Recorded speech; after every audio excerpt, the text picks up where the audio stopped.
Yeah. I'm just wanting to get up and do the salsa is what I want to do. Another season of Three Things Live is behind us, but we've been so busy helping to get you and your home ready for summer. She isn't kidding.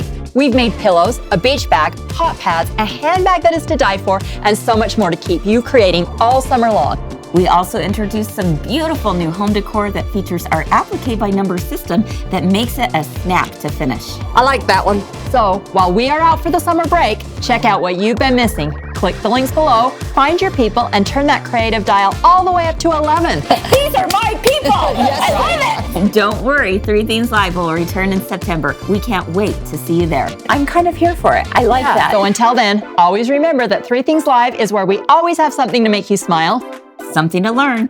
and something to discover.